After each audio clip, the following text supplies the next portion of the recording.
this COP is a particularly interesting COP in that it's the first COP held in Africa, and Africa's a continent that's seeing huge impacts of climate change, particularly on children. Children are often the most vulnerable in climate situations. One of the big issues that's being discussed here is the Green Climate Fund, and this is the creation of a new fund that will help administer climate finance to help make sure that vulnerable countries and communities within those countries are able to cope with the impacts of climate change.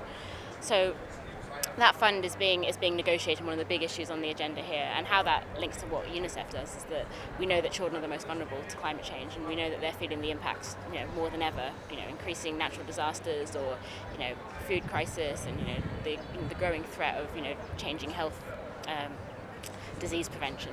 So yes, so children are feeling some of the impacts of climate change, and programming can be developed called adaptation, which helps them be able to cope with these impacts. So some examples are, in Madagascar, due to climate change, you're seeing the increasing intensity and frequency of cyclones, and UNICEF is working to build cyclone-proof schools so they can withstand the climate threat of cyclones and make sure that children still have access to education in spite of the challenges that are being presented by climate change. So the Green Climate Fund is something that will be able to fund programming, adaptation programming such as this, and also for other vulnerable communities such as women and communities very much at risk, so they're able to cope with the impacts of climate change. They don't see their livelihoods and development impacted by it. Well, I think there's one very specific one which we're seeing a lot in Africa is the changing rainfall patterns. So obviously that has an impact on drought, but also it has an impact on access to safe water and access to safe sanitation. Because with changing rainfall patterns, there'll be times when communities will be expecting rain and then we don't see any rain at all, or there'll be times when they're not expecting rain and we'll see lots and lots of rain. So you need to an adaptation system which UNICEF's been working to put in place is rainwater harvesting.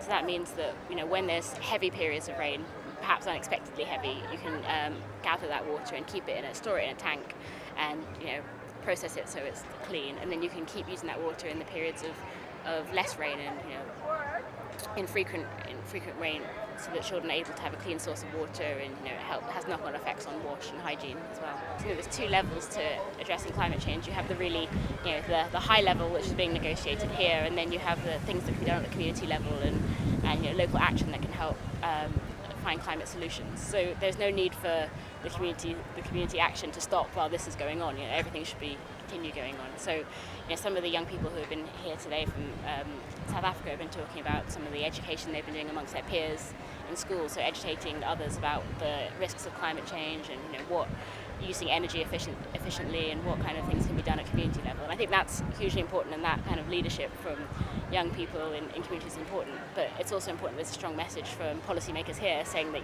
we see how this is important, and we want to support what you're doing at a community level as the same part of what's going on at a high level as well. One thing to really highlight is that the threat. We're seeing the impacts of climate change, and communities everywhere are already feeling, seeing the risks they face and the impacts from changing weather patterns. And it's important that we all, the global community, work together to have emissions reductions and reduce our carbon emissions to stop further impacts. But there are solutions to the impacts of climate change that we're seeing now. So adaptation responses that can help communities cope with the impacts of climate change are there. They just need that, the Green Climate Fund to get behind it and fund them, and they need to be scaled up on a big level to make sure that children can cope.